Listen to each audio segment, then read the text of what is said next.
Marvel probably can't deceive us with their trailers anymore. Hey everybody, how's it going? Welcome back to Cosmic Culture, the channel where we talk all things major movie and television news, theories, breakdowns, and much more.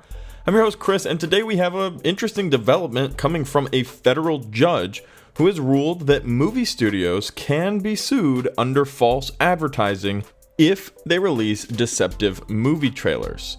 This comes from a very specific case and ruling, which we'll talk about in today's video, and we'll talk about what this means for Marvel Studios, because it's kind of become a little bit of a thing for them to post scenes and trailers that don't exist.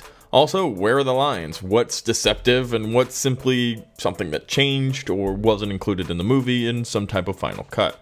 We're going to talk about this and much more in today's video. But if you haven't already, consider subscribing and turning on that notification bell so you don't miss out on any of the other major movie and television news updates happening daily here on the channel. You can also follow me on my other socials, Instagram at Chris M. Rosser and Twitter at TheCultureChris. Links to both of those are in the description down below. So this is a very interesting and fun story, and I'll dive into what has kind of sparked the federal judge to rule this in just a second. But think back to movies other than just Marvel movies even that you have seen, and let me know what's a movie that really kind of deceived you on the trailer and was nothing like that at all. Let me know your stories in the comment section down below. So here is the interesting lawsuit story. Two Ana de Armas fans filed a lawsuit back in January alleging that they had rented the movie after seeing de Armas in the trailer, only to discover that she was cut out of the final film. Universal sought to throw out the lawsuit, arguing that movie trailers are entitled to broad protection under the First Amendment. Universal's lawyers argued that the trailer is an artistic, expressive work that tells a 3-minute story conveying the theme of the movie and should thus be considered non-commercial speech. However, this argument was rejected by the federal judge, and he found that a trailer is in fact commercial speech and is subject to the California false advertising law and the state's unfair competition law. Judge Wilson wrote, "Universal is correct that trailers involve some creativity and editorial discretion, but this creativity does not outweigh the commercial nature of a trailer. At its core, a trailer is an advertisement designed to sell a movie by providing consumers with a preview of the movie."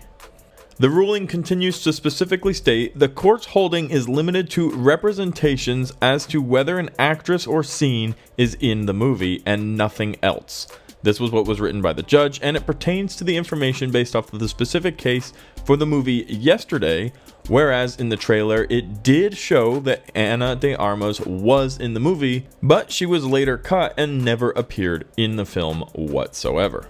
And for some final details on the case before we move into our Marvel-based discussion, the plaintiffs both rented the movie for $3.99. Again, this was the movie Yesterday on Amazon Prime, and they are seeking at least $5 million as representatives of a class action lawsuit for movie customers. This case will now proceed to discovery and a motion for class certification. So we'll have to hear about the results of that later on, but the big nooks and crannies and meat of this case is that it was ruled by a federal judge, which is now solid precedent moving forward for anybody who would like to sue for this specific reason, that you cannot put scenes or actors into trailers that will not appear in the movie under the basis that this is an advertisement type of speech, a commercial speech, that the purpose of trailers is to create an advertisement, is to create hype and excitement for a movie,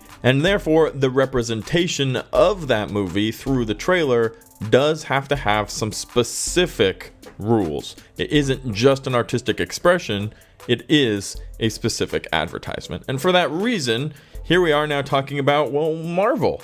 Everybody point fingers at Marvel, and hopefully people won't go and just start suing Marvel over what they've been doing, which is trying to keep some secrets and some other big reveals a little bit at bay and out of the trailers while still generating that excitement. We have a plethora of, and a handful of, specific moments where this has happened in Marvel specifically.